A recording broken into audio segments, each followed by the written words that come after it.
Hello दोस्तों, नमस्कार। मैं राज पटेल स्वागत करता हूं आपका एक बार फिर से आपके अपने चैनल श्रीजी इंश्योर पर। और इस वीडियो में हम लोग जानेंगे कि होम लोन के लिए भी कुछ एलिजिबिलिटी रिक्वायरमेंट्स होती हैं, जिन्हें पूरा करने पर ही बैंक से आपको लोन मिल सकता है। होम लोन एलिजिबिलिटी क्या होती है और एलिजिबिलिटी में कौन कौन से फैक्टर्स होते हैं जिन्हें कंसिडर करते हुए बैंक लोन प्रोवाइड करता है, सब कुछ A to Z हम बहुत ही सिंपल लैंग्वेज में समझाएंगे। लेकिन वीडियो में आगे बढ़ने से पहले अगर आपने अभी तक हमारे चैनल को सब्सक्राइब नहीं किया है तो क्या कर रहे हो यार, अभी जाओ, दौड़ के जाओ, श्रीजी इंश्योर को सब्सक्राइब करो और इंश्योर करो कि फाइनेंस, इन्वेस्टमेंट, इंश्योरेंस और ऐसे ही रिलेटेड इंटरेस्टिंग वीडियोस हमेशा आपको मिलते रहे और आप अपने छोटे छोटे कदम फाइनेंशियल अवेयरनेस की जर्नी में आगे बढ़ाते रहें, क्योंकि छोटे छोटे कदमों से ही तो बड़ा इम्पैक्ट क्रिएट होता है।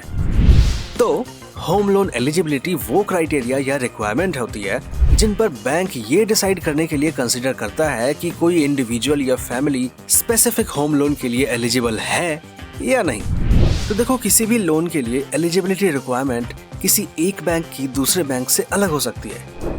आसान भाषा में अगर कहूँ तो हर बैंक के कुछ अलग अलग टर्म्स एंड कंडीशंस हो सकते हैं और इसी हिसाब से लोन के लिए अलग अलग एलिजिबिलिटी रिक्वायरमेंट्स हो सकती है। लेकिन जनरली बैंक्स की लोन एलिजिबिलिटी रिक्वायरमेंट्स में कुछ कॉमन फैक्टर्स होते हैं। Number 1, income. जब भी आप बैंक में होम लोन के लिए रिक्वेस्ट करते हैं तो बैंक सबसे पहले आपकी इनकम देखता है कि आप में लोन चुकाने की एबिलिटी है या नहीं। और इनकम में बैंक आपकी एम्प्लॉयमेंट स्टेटस, सैलरी और इनकम स्टेबिलिटी को कंसिडर करता है, जिससे बैंक को ये एश्योरेंस हो जाए कि आप टाइम पर लोन का रीपेमेंट कर सकते हैं। Number 2, credit score. देखो, बैंक आपके क्रेडिट स्कोर का यूज लोन देने के लिए रिस्क पर आइडिया लगाने के लिए करता है। अगर आपका क्रेडिट स्कोर हायर हो तो इससे आपको लोन मिलने के चांसेस बढ़ जाते हैं। Number 3, debt to income ratio. Bank आपकी इनकम की तुलना में आपकी करंट लोन रिस्पॉन्सिबिलिटीज का एनालाइज करती है।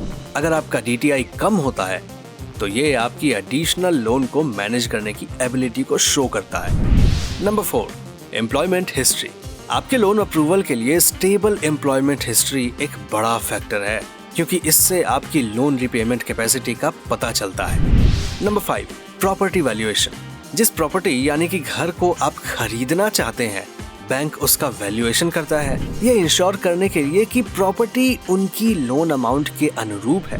बाई चांस अगर आप लोन चुका नहीं पाते हैं तो बैंक आपके घर की नीलामी करके अपना लोन रिकवर कर सकता है। Number 6, age and citizenship. Home loan eligibility में एज और सिटीजनशिप की रिक्वायरमेंट्स भी होती है, क्योंकि हर बैंक नॉन सिटीजन्स को लोन प्रोवाइड नहीं करता।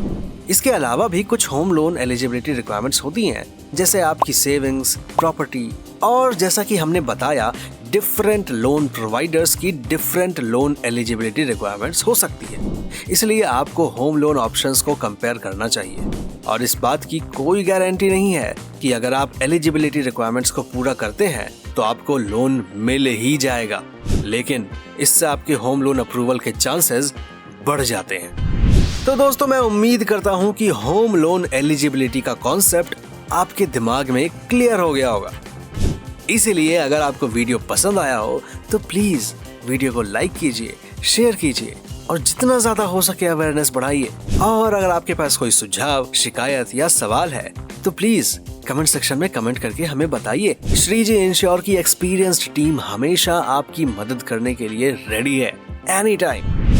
और हाँ, श्रीजी इंश्योर को प्लीज सब्सक्राइब कर लीजिए और बेल आइकन को दबाइए हमारी कोई भी वीडियो कभी भी मिस ना करने के लिए। मैं फिर मिलूंगा आपसे किसी और नए इंटरेस्टिंग वीडियो के साथ। तब तक के लिए थैंक यू सो मच।